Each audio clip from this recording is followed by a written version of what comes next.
What's going on, everybody? Welcome back to another video. Today, we're going to be taking a look at the differences between a database, a data warehouse, and a data lake.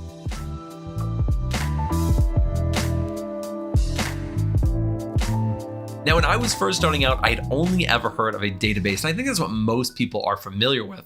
But I had never heard of a data warehouse or a data lake. And so in this video, we're gonna be walking through the differences between each one of them, as well as how they kind of connect with one another. So let's jump onto my screen and get started. All right, so we're gonna be taking a look at a database, a data warehouse, and a data lake, but let's start with a database. Now, when someone says a database, typically they're referring to a relational database. Now, a relational database can capture and store data via an OLTP process, which stands for online transactional process. So when a company completes a transaction and sells an item, it'll record that within a database. And that data has the ability to be live real-time data. Data in a database is going to be stored in tables, which has columns and rows, and it's going to be highly detailed, which means you're going to be able to go in and see every single aspect of the data. And databases also have a really flexible schema, which means you can go in there and kind of change things as you go to make it work for what you need. Now, a data warehouse is also a database, just like we were looking at before, but it's going to be used for analytical processing, or OLAP. OLAP stands for online analytical processing, and it's created to basically analyze huge amounts of data. Now, if you notice on the last slide, there were these three databases, and they were just kind of sitting there and they were storing the data.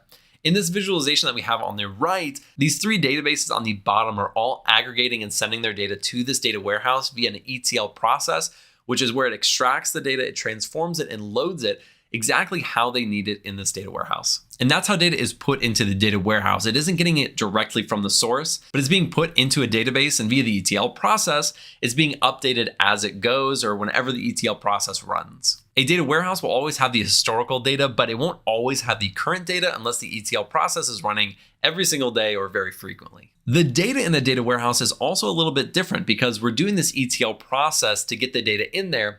We're not actually putting every single piece of data or every column and row in there. We're typically summarizing it and then putting it in there, which will allow us to process that data for our analytical purposes much faster. Now, a data warehouse is going to have a much more rigid schema, so you really need to plan ahead with how you're going to put your data into a data warehouse. It's not as flexible as just a database. So now let's look at some of the key differences between a database and a data warehouse. A database is going to be used for recording transactions, where a data warehouse is going to be used for analytics and reporting. A database is going to have fresh and detailed data, where a data warehouse is going to have summarized data, and it's only going to be as fresh as the ETL process is created. A database is going to be a little bit slower for querying large amounts of data, and when you do query large amounts of data, it can actually slow down the processing of all those transactions.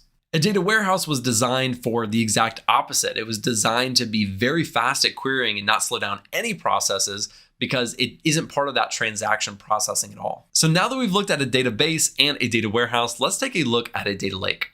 A data lake was basically designed to capture any type of data that you could possibly want. It could be a video, a picture, an image, a document, a graph, anything you could imagine that you'd want to put in a database or store in some way, you can store it in a data lake. Now, there are a ton of use cases for a data lake, but I think people who work with machine learning and AI get to use it or benefit from it the most. They can use all that structured and unstructured data and create models to really use it in its raw form, where if you want to use it for analytical purposes, typically you're gonna have to clean it up a little bit and do a little bit more work to actually make it usable. And so a data lake is just that. It's this lake where you can basically throw any type of data in there, but it's not always super usable because you're just putting it in there in its raw form. If you want to use it for analytical purposes and reporting, most of the time you're going to want to clean that up and put it into a database or a data warehouse. So now when we're looking at all three, they are all different and they're all used for different purposes. So no one option is better than another for your data. If you're using it just to record transactions, a database is what you should do. And if you have a large amount of data that's just too much for your database to handle, it sounds like you might need a data warehouse. And if you have all this data, you have no idea what to do with, or it's unstructured, it's semi-structured data that you can't fit into a database, well then I highly recommend using a data lake. There really is no one size fits all. All three of these can be options for different uses. And in fact, you can use all three within one company for just different things that your company needs. So I hope that that was helpful, learning the differences between a database, a data warehouse, and a data lake. Again, I had really never used a data warehouse or a data lake when I first got into analytics, But now that I've gotten hands-on experience with all of them, they're all really interesting, can be used for so many different things. So thank you so much for watching this video. I really appreciate it. If you like this video, be sure to like and subscribe below, and I'll see you in the next video.